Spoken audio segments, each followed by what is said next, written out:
எங்க இஷான்ற ஒரு குட்டி பையன் அவன் கால்ல போட்டுருக்க ஷாக்ஸ வச்சு சாக்கடையில இருக்க ஒரு மீனை புடிச்சிட்டு இருக்கான். வேன் டிரைவர் இவனை ரொம்ப நேரம் தேடிட்டு இருந்திருப்பாரு. இவனை பார்த்ததும் தரத்தரன்னு இழுத்துட்டு போயிட்டாரு. வீட்டுக்கு போனதும் குடுகுடுன்னு ஓடி போய் ஃப்ரிட்ஜ் மேல இருக்கிற மீன் தொட்டில அவன் பிடிச்ச மீனை விட்டுட்டான். இந்த குட்டி பையனுக்கு படிப்பு வராது, ஆனா டிராயிங் பெயிண்ட் பண்றதுனா ரொம்ப பிடிக்கும். இப்ப ஸ்கூல்ல எக்ஸாம் பேப்பர் கொடுத்திருப்பாங்க. அண்ணன்காரன் நல்லா படிப்பான். வீட்டுக்கு வந்ததும் பேப்பர் எடுத்து அவங்க அம்மாட்ட காமிச்சிட்டு இருக்கான். அவனோட பேப்பர் எங்கடான்னு கேட்ட உடனே அவனும் இப்ப கீழே ஓடி போயிட்டான். கீழே இருக்கிற நாய்க்குள்ள இவன் விளையாடிட்டு இருக்கும்போது அங்க இருந்த பெரிய பையன் அவன் கிட்ட வம்பு பண்ணி இவனை அடிக்க ஆரம்பிச்சிடுறான். இவனும் பதிலுக்கு அவனை கடிச்சு வச்சிடுறான். கொஞ்ச நேரம் கழிச்சு வீட்டுக்கு வந்தா அந்த பையனோட அப்பா அம்மா எல்லாம் வீட்டுக்கு வந்து பஞ்சாயத்து பண்ணிட்டு இருக்காங்க.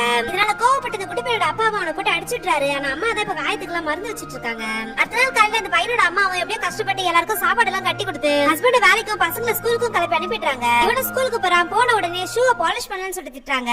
கிளாஸுக்கு போனா மிஸ்ஸும் கிளாஸ் கவனிக்காம என்ன பண்ணிட்டு இருக்க, இந்த பேஜ்ல இந்த லைனை படின்னு சொல்லிட்டு சொல்றாங்க. இவனும் படிக்கலாம்னு சொல்லிட்டு போறான். ஆனா புக்ல இருக்கிற எல்லா லெட்டருமே அவனுக்கு பறக்குற மாதிரி தெரியுது. இவனும் டீச்சர் கிட்ட எல்லா லெட்டர்ஸும் பறக்குற மாதிரி தெரியுது மிஸ்ன்னு சொல்லிட்டு சொல்லி பாக்குறான். ஆனா டீச்சர் இதுக்கு படிக்க போறியா இல்லையான்னு சொல்லிட்டு மிரட்டுறாங்க. இதனால இவனும் வாய்க்கு வந்த மாதிரி பிளா பிளா பிளான்னு கத்த ஆரம்பிச்சிடுறான். அவங்களும் கோவப்பட்டவனை வெளியே அனுப்பிச்சிடுறாங்க. எப்பவுமே இது மாதிரி அந்த பையனை வெளியே அனுப்பிச்சிடுவாங்க. அடுத்த பீரியட் அப்படியே வெளியே தான் அனுப்பிச்சிடுவாங்கன்னு சொல்லிட்டு இவனை கட்ட அடிச்சுட்டு ஃபர்ஸ்ட் டைமா வெளியே போயிடுறான். ரோட சுத்திக்கிட்டு ஜாலியா வேடிக்கை பார்த்துட்டு இருக்கான். இப்ப கரெக்டா ஸ்கூல் விட்ட டைம் பார்த்து பசங்களுக்கு முன்னாடி இப்ப வேன்ல ஏறி உட்காந்துக்கிறான். இப்ப வீட்டுக்கு போனது அவங்க அம்மாவும் அவனை உட்கார வச்சு என்னென்னமோ சொல்லி கொடுக்க பாக்குறாங்க. ஆனா அவனுக்கு எதுவுமே புரிய மாட்டேங்குது. எழுதும்போது கூட எல்லாமே மிரர் இமேஜாவே எழுதிட்டு இருக்கான். அடுத்த நாள் ஸ்கூலுக்கு போனா மேக்ஸ் டெஸ்டா இருக்கும். இப்ப கொஸ்டின் பேப்பர் பாக்குறவனுக்கு எதுக்குமே ஆன்சர் தெரியல. அதுல இருக்க நம்பர்ஸ்லாம் அவனோட கற்பனையில எல்லாமே கார்ட்டூன் இமேஜா தெரிய ஆரம்பிக்குது. ஃபர்ஸ்ட் क्वेश्चनக்கு 3 மட்டும் தான் எழுதி வச்சிருப்பான். அதுக்குள்ள டைம் ஆயிடுச்சுன்னு சொல்லிட்டு சொல்லிடுவாங்க.